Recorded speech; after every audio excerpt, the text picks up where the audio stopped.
Okay, so I've been having some shuddering problems with my brake discs and on the Bluey, and finally got to the point where I ended up buying some aftermarket replacement discs.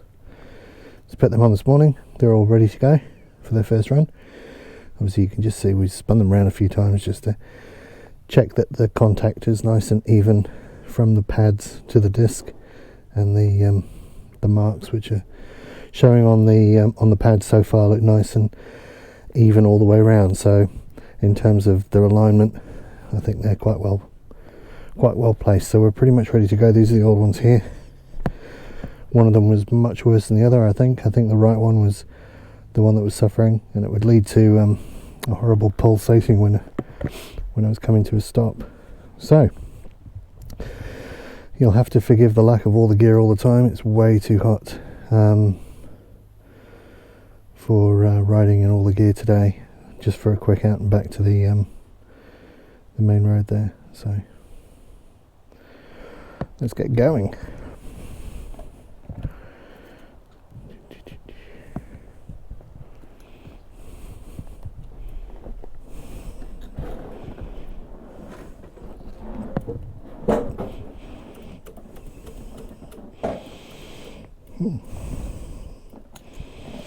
So far so good. They actually feel like they're biting sooner than the previous discs were. I don't know why that would be at this point. Anyway, just been reading up on their recommendations on how to bed new pads and rotors in, and I'll be giving that a go on the road in a minute. 3 sets of different things to do. The first one is up to 30 miles an hour, it said, so that'll be 50 k's, and brake moderately or lightly down to 5 miles an hour, about 10 k's or so, and then to repeat that 10 times. So they want you to, it only makes sense to try and find a nice bit of quiet road, and I've got a perfect one out here just on the way to 16. So yeah, do that 10 times or so, and then step 2 is to go up to 40 miles an hour. Do that 5 times with moderate braking, and then up to 50, and to do aggressive braking down to 5 miles an hour 5 times. At that point they recommend that you continue to ride it without braking as much as possible, or essentially park it up after it's had a little chance to cool down a little bit whilst you've been rotating the brakes around. The bit that I read actually stresses not to stop when you're doing these, so as to avoid creating a prolonged contact patch with the disc and pads in any one given spot while you're doing all of this.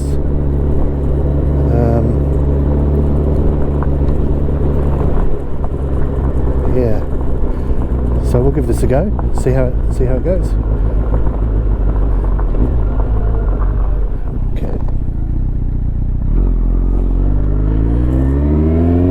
Lucky I have a speedo that works in so there's 30. Nice gentle braking down too. 5 or so. 1. There's 30. Nice gentle braking.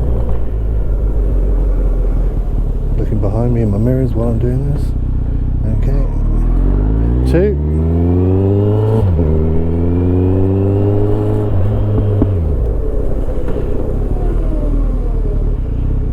3.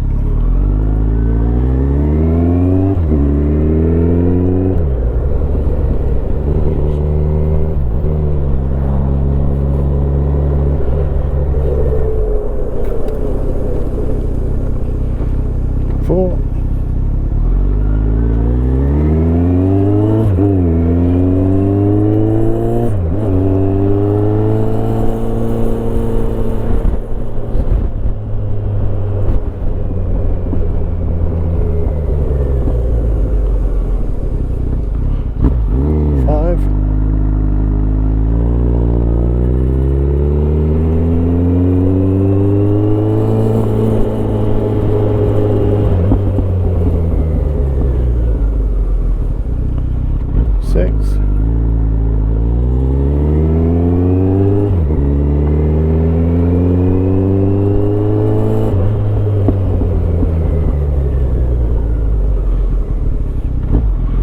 7.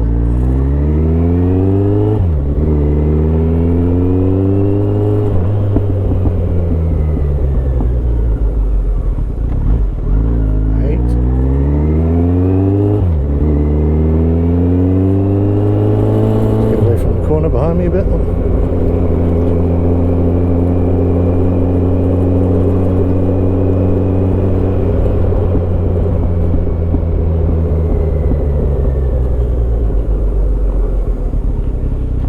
9.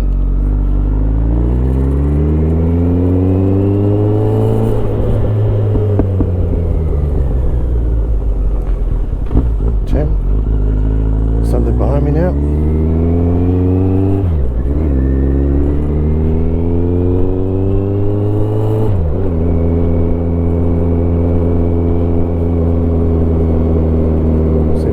5. So he can get through without me really stopping.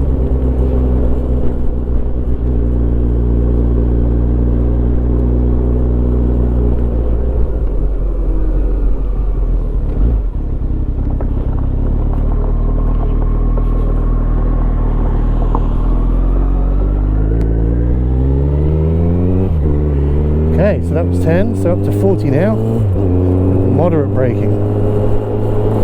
That's 40.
5. All the way through this so far there's been no shuddering or no pulsating from the front at all, which is fantastic. That was what this has all been about. So alright, so the final step 3 is aggressive braking from 50. So there's 50.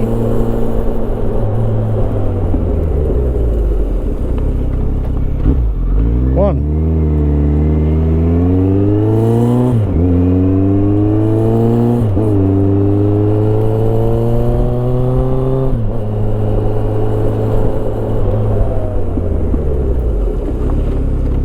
2.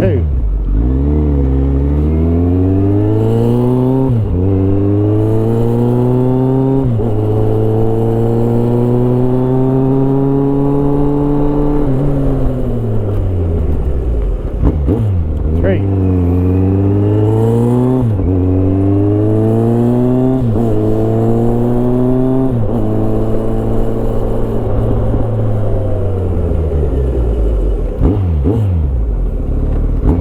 4.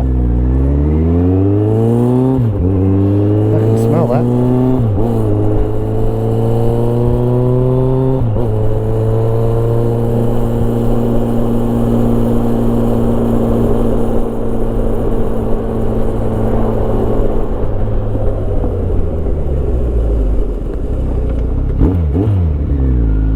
5. So that's the end of the letting in braking exercise. Now my brake has actually ended up coming back further now than it was when it started, so all of that was done with just 2 fingers. do a turn at the end here. Keeping moving though, not stopping. Okay, I might do a couple more of them.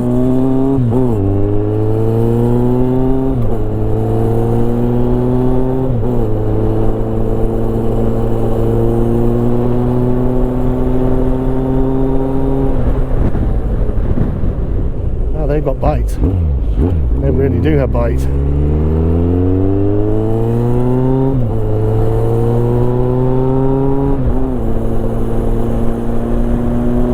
One more.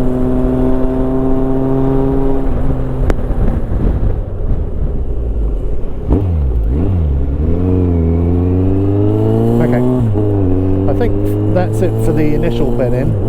I'll just ride it home nice and gently now. Let them breathe and cool down without them having any hot spots. We've got plenty of distance. I've got about 5Ks, 4 or 5Ks here to ride home.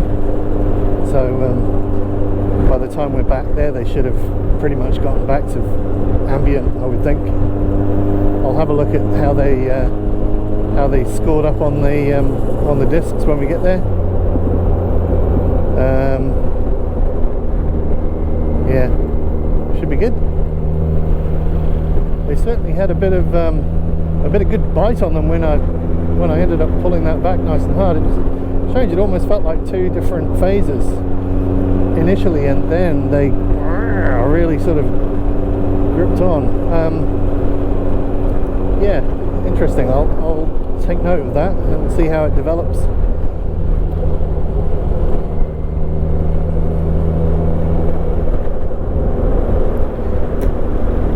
Okay, so I'll permit myself one more little exercise on the way home. On the straight after the bridge, I'll just do some light covering braking, slowing down really lightly again, because that's when I would really feel the pulsating previously. So, but so far so good. I haven't felt it at all.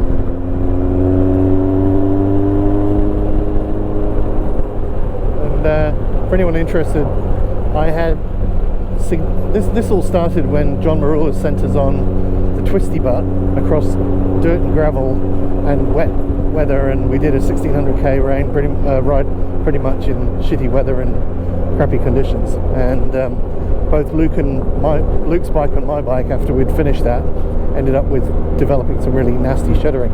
Luke managed to completely clear his by cleaning his bobbins. I did that 2 times, maybe even 3 afterwards, and it didn't help. So okay, here we go. Just a nice, it's so nice to have that back. Just the ability to come to a nice gentle stop without it going the. Oh, lovely. Welcome back. Nice brakes. Okay, cool. That's made my day.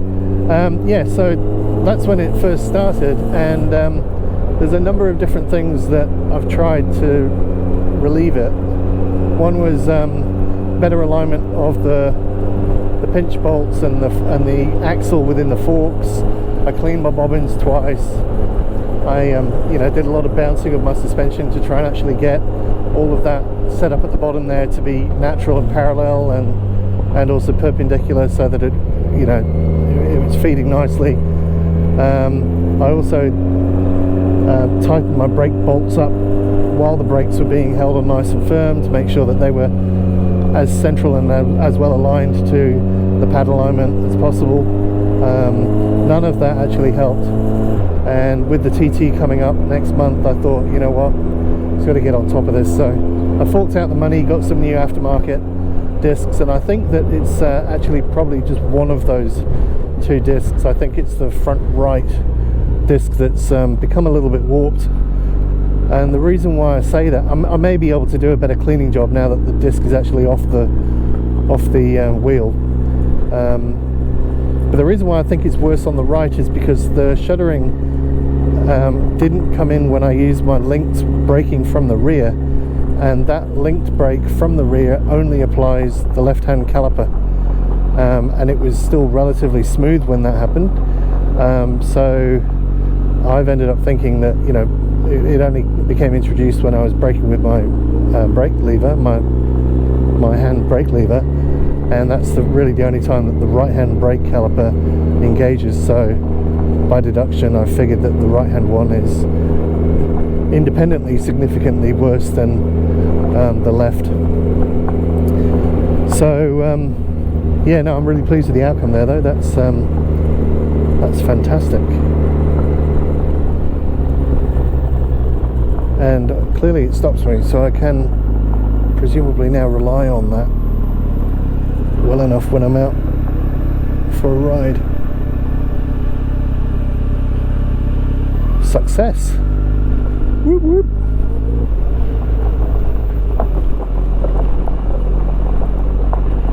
Just hit my fuel low warning, so I've got about 45 k's from here before I need to fill up. I must remember to do that. I passed 2 petrol stations on the way home yesterday knowing that, thinking, do I go back? I thought, nah.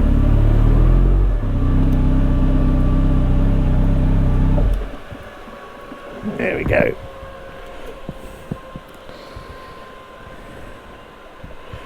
Alright, so let's have a little bit of a look at that. I'll just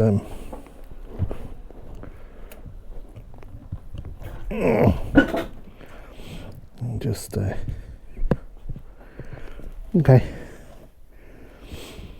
So there's probably still some more bedding in that these will require, because you can see that there's obviously a high patch on the pad around the center there. So they'll only get better with more use. I guess I could do one more thing.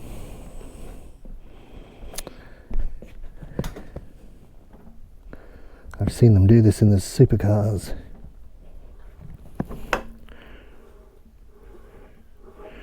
Just stand here and rotate my wheel for 5 minutes. Not going to bore you with that.